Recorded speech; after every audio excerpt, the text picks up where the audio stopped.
Ya, sekarang kita akan membahas tentang uji ANOVA ya. Uji ANOVA ini singkatan dari Analysis of Variance ya. Jadi digunakan eh, jika kita akan menguji penelitian lebih dari dua kelompok. Misalnya di sini ada 4 kelompok ya. Jadi nggak bisa kelompok 1 dan 2 saja, tapi bisa 1, 3, 1, 4, 2, 3, 3, 4. Jadi beberapa kali pengujian agak repot ya.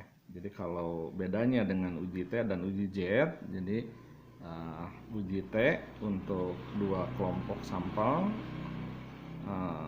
uji Z untuk dua kelompok populasi. Nah, kalau kelompoknya lebih dari dua, kita menggunakan uji ANOVA ya. Nah, gitu. Jadi lebih praktis.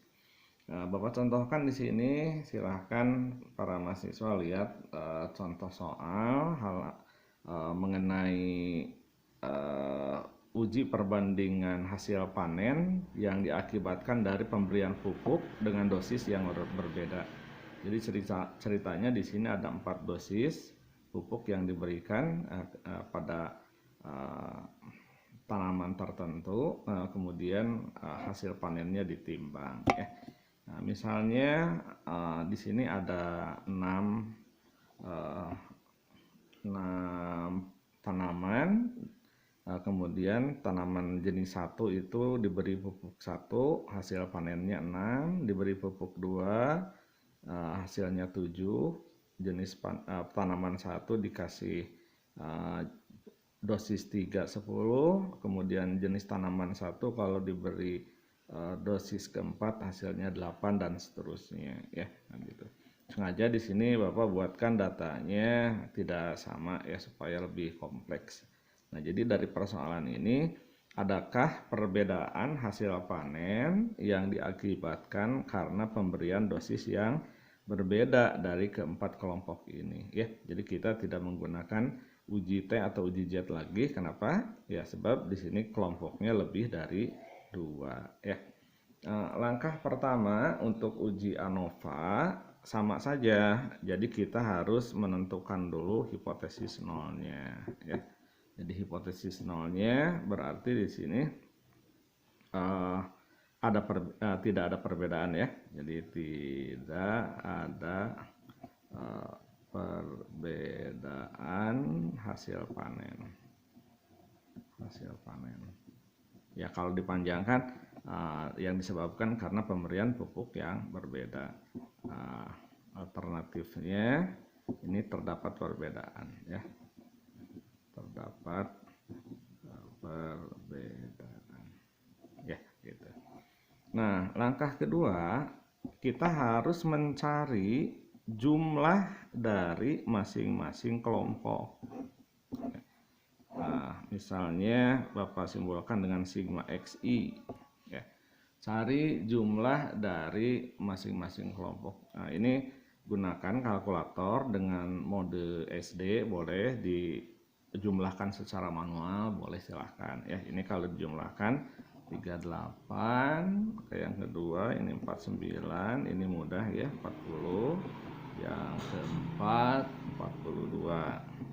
Nah, kemudian selain itu kita cari sigma xi kuadratnya ya. Jadi di kalkulator kan sudah ada menunya ya, tinggal cari sigma xi kuadrat. Jadi dengan 6m plus, 8m plus dan seterusnya. Jadi kalau ini kita cari di kalkulator, ini hasilnya 292. Yang ini 407. Kemudian ini 400. Jadi 100 kuadrat, 100 kuadrat, 100 kuadrat, 10 kuadrat, 10 kuadrat, 10 kuadrat, 10 kuadrat, jadi 100, 100, 100, 100, jadi 400 ya. Ini juga sama, 8 kuadrat, 8 kuadrat, 9 kuadrat, dan seterusnya. Ini hasilnya 354.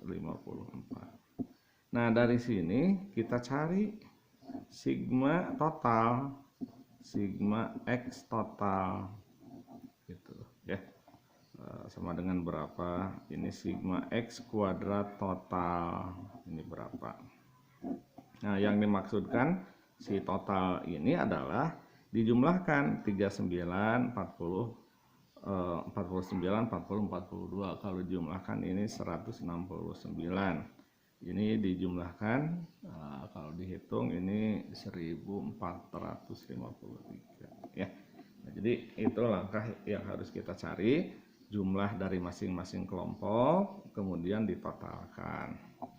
Langkah berikutnya kita harus mencari jumlah kuadrat total. Nah, kita tuliskan dulu jumlah kuadrat total ini adalah sigma X kuadrat total. Ini hasilnya adalah 1453. Kemudian kita cari, lihat di buku ya, panduannya ada kuadrat rata-rata, jumlah kuadrat rata-rata. Ini disingkatnya Rx ya.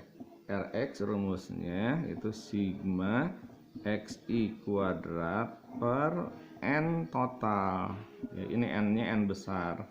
Maksudnya sigma xi kuadrat itu yang ini, yang 169 ya, yang 169 harusnya dikuadratkan per n total itu adalah data dari seluruhnya. N1 ada berapa? Ada 5 ya. Berarti ini 5. Terus kelompok 2 6 tambah 4 tambah 5 ya. Jadi ini 169 kuadrat per 20 ya.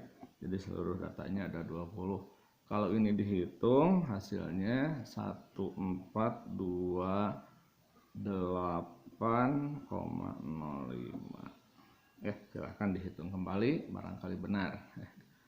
Nah ini Rx itu tadi adalah jumlah kuadrat total.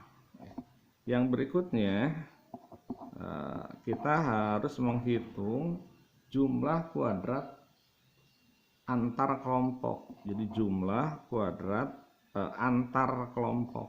Jadi kalau JK total itu jumlah kuadrat keseluruhan, kalau ini jumlah kuadrat antar kelompok ya.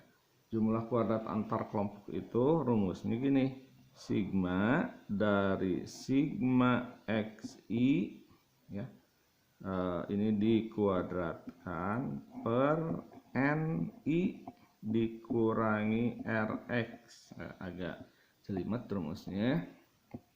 Maksudnya begini, sigma pertama ini jumlah ya, jadi kita akan menjumlahkan. Jumlah dari mana?